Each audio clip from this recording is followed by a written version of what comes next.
ಬದಲಾದ ಡಿಸಿಎಂ ಡಿಕೆಶಿ ಸಂಯಮವೇ ಮಂತ್ರ ಅನ್ನೋ ಮಾಹಿತಿ ಇದೆ. ನೋಡೋಣ, ಇದಕ್ಕೆ ಪೂರಕವಾದಂಥ ಅಪ್ಡೇಟ್ಸ್ ನೋಡ್ತಾ ಹೋಗೋಣ ಏನು ಅಂತ ಹೇಳಿ.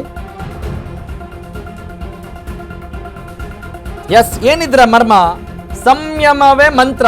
ಡಿಕೆಶಿಯ ಸಂಯಮ, ಅವರ ತಾಳ್ಮೆ, ಒದ್ದು ಕಿತ್ಕೊಳ್ಳುವ ತಂತ್ರಕ್ಕೆ ಡಿಕೆಶಿ ಟಾಟಾ. ಅಂದರೆ ಅಂಥ ಸಂದರ್ಭ ಬಂದಿಲ್ಲ.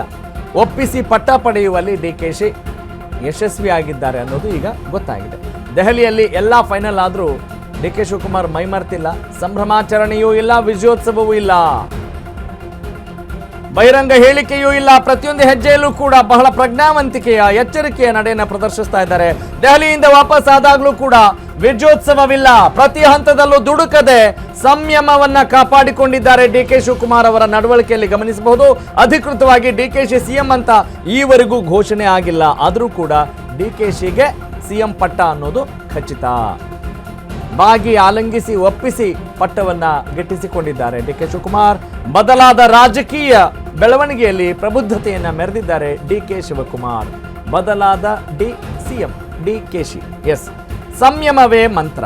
ಏನು ಹಂಗಂದ್ರೆ ಅಲ್ವಾ, ಅಂದ್ರೆ ಸಾವಧಾನವಾಗಿ, ಪ್ರಜ್ಞಾವಂತಿಕೆಯಿಂದ, ಅವೇರ್ನೆಸ್ ಇಂದ, ಎಚ್ಚರಿಕೆಯಿಂದ, ನಾವು ಆಡುವ ನುಡಿಯಿಂದ, ನಾವು ನಡೆದುಕೊಳ್ಳುವ ನಡೆಯಿಂದ ಎಲ್ಲವೂ ಕೂಡ ಯಾರಿಗೂ ಕೂಡ ಆಭಾಸ ಅನ್ನಿಸದೆ, ಎಲ್ಲಿಯೂ ಕೂಡ ಏನೋ ಓವರ್ ಮಾಡ್ತಿದ್ದಾರಲ್ಲ ಅಂತ ಅನ್ನಿಸದೆ, ಅಥವಾ ಇವರ ವಿಜಯೋತ್ಸವ, ಇವರ ಸಂಭ್ರಮ, ಇವರ ಹೇಳಿಕೆ ಬೇರೆಯವರಿಗೆ ನೋವಾಗದ ರೀತಿಯಲ್ಲಿ ಯಾರಿಗೂ ಕೂಡ ನಾವು ಕೆಣಕದೆ, ನೋಡ್ರ ಈಗೇನಾಗ್ಬಿಡುತ್ತೆ ವಿಜಯೋತ್ಸವ ಮಾಡಿದಾಗ ಕೆಲವು ಸಂದರ್ಭಗಳಲ್ಲಿ ಹೆಂಗಿಟ್ಟಿಸ್ಕೊಂಡೆ ಅಂತ ಹೇಳುವ ಒಂದು ಅಥವಾ ಆ ಒಂದು ಭಾವನೆಯನ್ನು ಪ್ರದರ್ಶಿಸುವಂಥ ಸಂದರ್ಭ ಬರಬಹುದು. ಆದರೆ ಹಂಗಿಲ್ಲ, ನಾನು ಆ ರೀತಿ ಮಾಡಲ್ಲ ಅಪ್ಪ. ಇನ್ನು ಉಳಿದಿರುವಂಥ ಕಾಲವನ್ನು ನಾನು ಚೆನ್ನಾಗಿ ಇಲ್ಲಿ ಆಡಳಿತ ನಡೆಸಬೇಕಾಗಿದೆ, ಒಂದು ದೊಡ್ಡ ಜವಾಬ್ದಾರಿ ಇದೆ, ಮುಖ್ಯಮಂತ್ರಿ ಪಟ್ಟ ಹುದ್ದೆ ನನ್ನ ಕನಸು, ನನ್ನ ಉನ್ನತ ಕನಸು ನನಸಾಗ್ತಾ ಇದೆ. ಇಂಥ ಸಂದರ್ಭದಲ್ಲಿ ನಾನು ತಪ್ಪಾಗಿ ನಡ್ಕೊಳ್ಳೋದು ಬೇಡ. ಪ್ರತಿಯೊಂದು ಹೆಜ್ಜೆಯನ್ನು ಕೂಡ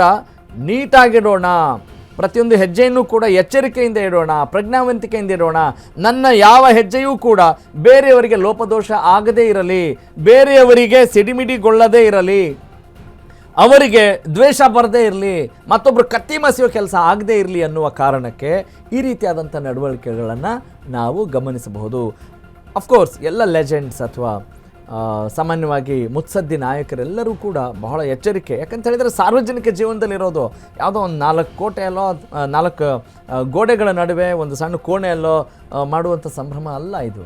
ಹಾಗಾಗಿ ಪ್ರತಿಯೊಬ್ಬರೂ ಕೂಡ, ಪ್ರತಿಯೊಂದು ಜೀವಿಯೂ ಕೂಡ, ಅಂದರೆ ರಾಜ್ಯದಲ್ಲಿ ಪ್ರತಿಯೊಬ್ಬ ಪ್ರಜೆಗೂ ಕೂಡ ಇವರ ನಡವಳಿಕೆ ಇಲ್ಲಿ ಗಮನ ಸೆಳೆಯುತ್ತೆ. ಹಾಗಾಗಿ ಯಾವ ರೀತಿ ನಡ್ಕೊಂಡ್ರು, ಒಬ್ಬೊಬ್ಬರು ಒಂದೊಂದು ರೀತಿ. ಈಗ ಇವರಲ್ಲಿ ಪಟಾಕಿ ಸಿಡಿಸೋದು, ಈಗಲೇ ಸಿಹಿ ಹಂಚೋದು, ದೊಡ್ಡ ಮಟ್ಟದಲ್ಲಿ ಅಬ್ಬರ ಮಾಡೋದು ಅವರ ಅಭಿಮಾನಿಗಳಿಗೆ ಮಾತ್ರ ಖುಷಿ ಆಗ್ಬೋದು. ಆದರೆ ಇನ್ನುಳಿದಂಥವರಿಗೆ ಅದು ಖುಷಿ ಆಗದೇ ಇರಬಹುದು, ಅಥವಾ ಮುಂದಿನ ದಿನಗಳಲ್ಲಿ ಬಹಳ ಸವಾಲುಗಳನ್ನು ತಂದೊಡ್ಡುವ ಪರಿಸ್ಥಿತಿ ಆಗಬಹುದು.